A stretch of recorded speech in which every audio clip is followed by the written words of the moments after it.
Le Grand Matin Sud Radio, 7h-10h, Patrick Roger. 7h56, attention, ça sonne, c'est le maillot réveil.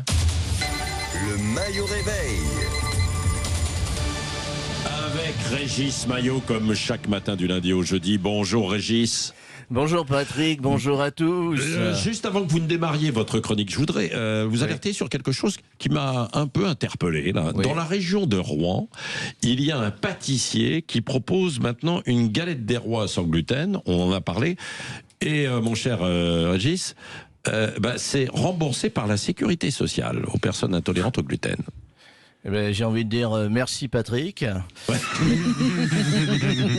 Merci pour ce sublime moment de civilisation. Alors avant de critiquer, avant de m'énerver, avant de faire une syncope à la frangipane, je voudrais juste recontextualiser pour nos auditeurs. Vous êtes en train de m'expliquer, Patrick, qu'en France, ce pays qui a inventé la règle de 3, le formulaire CERFA et les ronds-points moches, en France, des gens intolérants au gluten, c'est-à-dire des individus dont l'ingestion d'un grain de blé provoque une apocalypse intestinale, des flatulences capables de faire chialer un bus de Marianne, ces gens-là vont de leur plein gré dans une boulangerie. C'est-à-dire une boulangerie, c'est-à-dire le Disneyland du blé, le parc Astérix du gluten, là où même l'air et la transpi sans la farine. Bref, c'est comme envoyer un vampire dans un point soleil. Tout ça pour acheter une galette des rois sans gluten. Oui. Alors déjà, soyons clairs, Patrick. Tous les pâtissiers vous le diront gustativement, une galette sans gluten, c'est pas un dessert, c'est un concept à la con. C'est comme du vin sans alcool, ça existe, mais ça sert surtout à expliquer aux enfants que la vie est une grande déception. Alors, mais là, c'est là où ça devient sublime. Qu'est-ce qu'ils font après ces gens? Qu'est-ce qu'ils font Après, ils envoient quoi? Ils envoient leur ticket de caisse à l'assurance maladie pour se faire rembourser leur petite pâtisserie. Et attention, pas n'importe comment, parce que c'est encadré, c'est la France.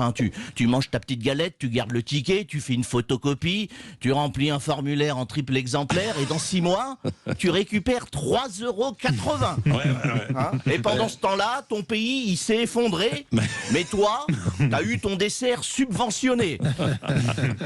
Et je veux dire, c'est là qu'on touche au génie français, Patrick, parce que la France, c'est quand même le seul pays où même un dessert a un numéro de sécurité sociale.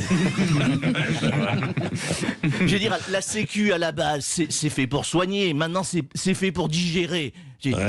On n'a plus de lit à l'hôpital, mais on rembourse la frangipane. C'est quoi la prochaine étape? La tartiflette végane sur ordonnance pour les intolérants au lactose? Non, alors franchement, je leur souhaite pas de mal à ces gens. Juste une petite justice poétique qui tombe sur la fève, et sont là, oh la fève, et qui s'étouffe en tentant de faire une feuille de soin. Donc, je résume.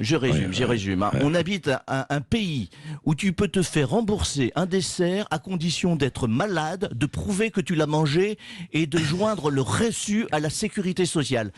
Et après, ce sont ces mêmes personnes qui nous expliquent que Donald Trump, il n'a pas de raison logique d'envahir le Groenland. Mais évidemment qu'il va l'envahir, le Groenland, Trump. Il a vu la France, il s'est dit, ces gars, ils remboursent le sucre aux diabétiques. Demain, ils vont me filer la crème glacée. Parce que, franchement, on est sur un bijou d'absurde administratif français. C'est du Kafka en pâte feuilletée, du Ionesco à la frangipane. Et encore une fois, le trou de la sécu, ce n'est pas un déficit, c'est un buffet à volonté.